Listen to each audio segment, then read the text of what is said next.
What a dick. This guy was fucking insane. Oh my God.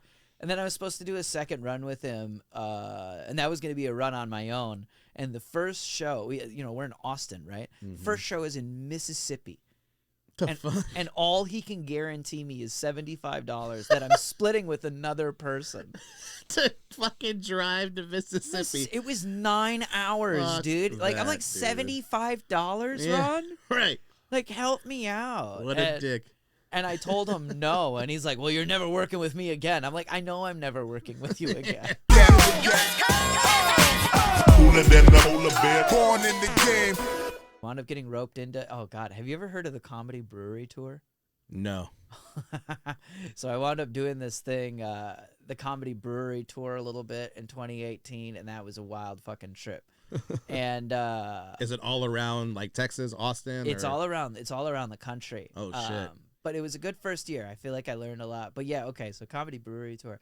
It's this guy in like, I think he's in like Long Island or Staten Island or something. And he's fucking crazy. He's fucking crazy. And he just cold calls breweries around the country. And he's like, let's do a show. I get the door. You get bar sales. What do you say? And if they say yes, then he just sets up a show there. But they don't have to have audio equipment. So when you do the Comedy Brewery Tour, you have to bring your own audio equipment. You have to bring your own PA and everything. Yeah. They don't do any promoting for the bar. They don't send them any promotional material. They just go there. You're gonna have a comedy night this night. Figure it out. That sounds fucking awful, dude. It was it was the best and the worst trip I've ever had all at once. Because every show was a fucking dud. Like every show was like 7 people were there. It was 90. The shows had to be 90 minutes long, right? And my buddy took me with, and my buddy was the headliner. And my buddy took me with, and he was like, you want to do the shows just me and you, right? Because then we make more money. And I'm like, yeah, that sounds great. Right. But they have to be 90 minutes long. So I was doing 45-minute long opening sets in like Las Cruces, New Mexico for like 8 people in a dining hall that seats 250. And like the shows were dog shit.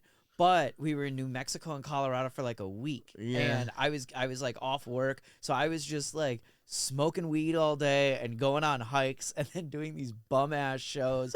And the guy would be like, yeah, I'll get you a hotel room. And then we would get the hotel and we'd get like a day's in. You know what I mean? It'd be like a $38 like fucking crackhead motel. And the next day it'd be like, oh, you guys stayed at, that was way too much money. You stayed at a day's in. We're like, it was $40, dude.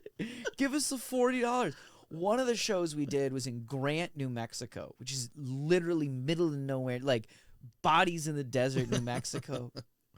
We get all the way out there, and it's not that the show's canceled.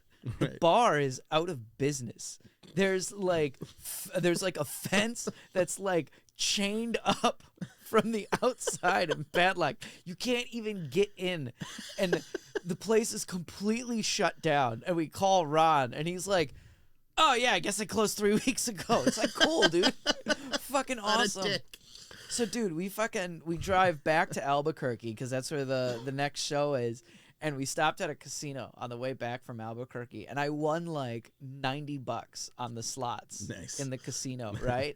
And the guy I'm with, the guy I'm with goes, hey, don't tell Ron. Ron was the promoter or booker or whatever. He goes, don't tell Ron you won at the casino, because if you do, he's not going to pay you.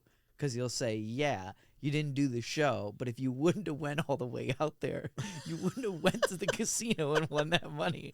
So I still got you paid. This guy was fucking insane. Oh my God. And then I was supposed to do a second run with him, and that was going to be a run on my own. And the first show, we're in Austin, right? First show is in Mississippi. And all he can guarantee me is $75 that I'm splitting with another person. To fucking drive to Mississippi. It was 9 hours, dude. Like, I'm like, $75, Ron? Right. Like, help me out. What a dick. And I told him no, and he's like, well, you're never working with me again. I'm like, I know I'm never working with you again. Oh, no, what am I going to fucking do? I was going to say the same thing. Oh, man. Oh, that's fucking rough. It is a wild trip. Fuck you, Ron. It was fun. It was fucking fun. One of the Las Cruces show, fucking, the guy I was with was too afraid to ask him for a hotel room. So there was this like 50-year-old woman at the show who just let us stay with her for 2 days. So I'm just like, okay, I'm like, this is really fucking weird, but I was broke. Yeah. So I'm just sleeping on this woman's couch, and she lives with like her adult son. Her son's like 22. And her son would come out of the room and be like, hey, so you guys are leaving tomorrow, right? And we're like, are you leaving tomorrow, dude? It feels weird you're here, too. Right, Like, yeah. I feel like there's a better excuse for why we're here than you're here.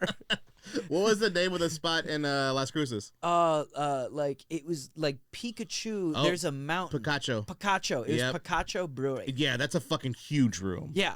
It's a giant brewery. And you had how many people? Less than 10. Oh, Easily less than 10. that's fucking. Did you do it inside or outside? Inside. Oh, so it's all Inside. echoey as Oh, fuck. God, it was brutal, Oh, dude. man. And that was the first show, too. So I drove from Austin to El Paso to go pick up the other comic. It's and already then I'm 9 hours. All right, here we go. Should be pretty cool. First big comedy tour. And then I get there. Comedy. Oh, man. It was fucking ridiculous. This is so... Hold a bit. Now we getting busy, bridging the gap. Cooler than the polar bear. Born in the game,